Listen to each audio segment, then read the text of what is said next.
The diner buzzed with its usual Monday morning chaos. Coffee pouring, dishes clinking, and hurried footsteps echoing off linoleum tiles. Among the noise, her smile stood out. Emma, the young waitress with the sunny face, glided from table to table like a breeze. Customers loved her. She always remembered their orders, asked about their families, and laughed like she had no troubles in the world. But Jack, he noticed the way her hands trembled slightly when refilling coffee, the shadow that flickered in her eyes before the smile returned. Jack was a single father, a man who had lost much, and had learned to read the silences people wore like armor. And Emma wore hers too well. Jack visited the diner every day after dropping his daughter, Lily, at school. His routine was predictable: booth by the window, black coffee, and a bagel with cream cheese. Emma always served him, and he always tipped generously, more out of admiration than obligation. But this morning was different. He saw the fading bruise near her collarbone, barely hidden by her uniform. Her sleeve slipped up slightly when she reached for the coffee pot, revealing another on her wrist. And that smile, still there, but hollow, forced, not real? "Emma," he said softly when she returned with his order. "You okay?" She blinked. "Of course!" "Why do you ask?" Jack tilted his head.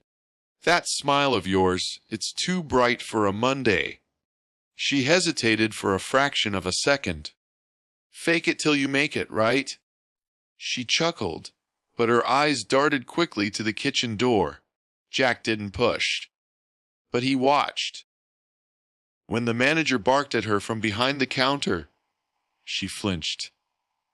When she handed over her tips at the end of her shift, her hand shook. And when a man in a faded leather jacket appeared outside to pick her up, her entire posture shifted from light to lead. She walked to the car with her head down. The man didn't even open the door for her. Instead, he leaned out, scowling, mouthing something Jack couldn't hear, but Emma winced. And then she smiled again. That same perfect, painted smile.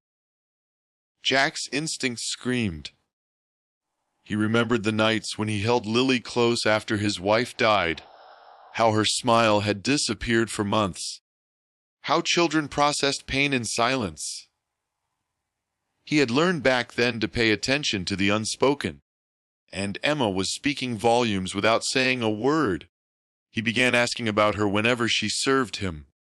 Nothing direct, just kind words, gentle presence, a fatherly tone. Over time, her responses got a little longer. She mentioned she was saving up for college, that she worked 2 jobs, that she lived with someone, never named him, always vague. She deflected like a pro. But Jack kept coming. One morning, she spilled a glass of water, and the manager berated her in front of everyone. Her hands fumbled, her face flushed red, and Jack stood up. "That's enough," he said firmly. The diner went quiet. Everyone makes mistakes. The manager mumbled something and retreated. Emma looked at Jack with wide, almost frightened eyes. "You didn't have to do that," she whispered. "Yes, I did," Jack replied. "You shouldn't be spoken to like that." And there it was, a crack in the mask.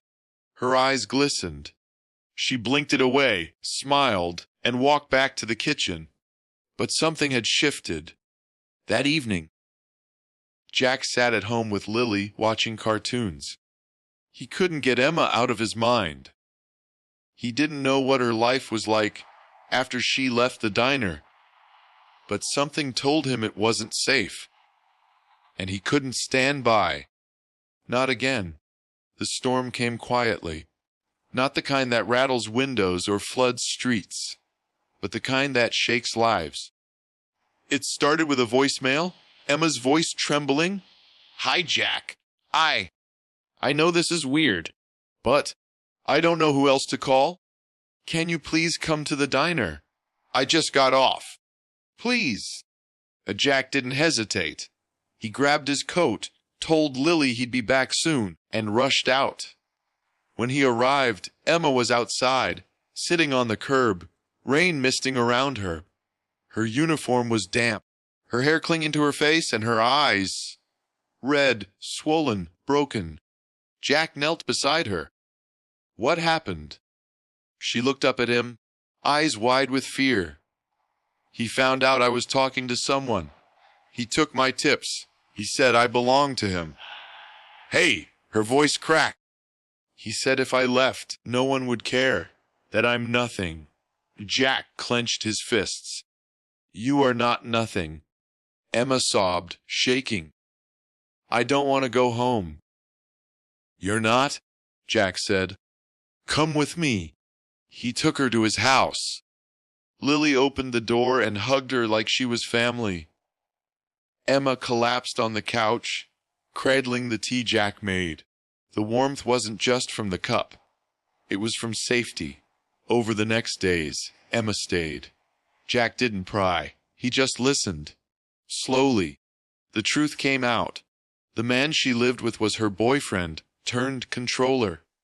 At first, he was charming, but charm faded fast. The bruises didn't. The isolation grew. Her family was miles away and believed everything was fine. She had no one until Emma called the police. Jack helped her file the report. The boyfriend was arrested. The diner fired her, afraid of drama. But Jack helped her find work at a local coffee shop. His neighbors pitched in. Donations came. Emma's smile changed. No longer armor, but healing. Weeks later, as she watched Jack play with Lily in the yard, she said, You saw me. Jack looked up. I did. No one ever has before, she whispered. Not really. He nodded. Because you smiled through fear. Most people only see the smile. Emma smiled again. This time, it reached her eyes. The video fades to black. Narrator voiceover.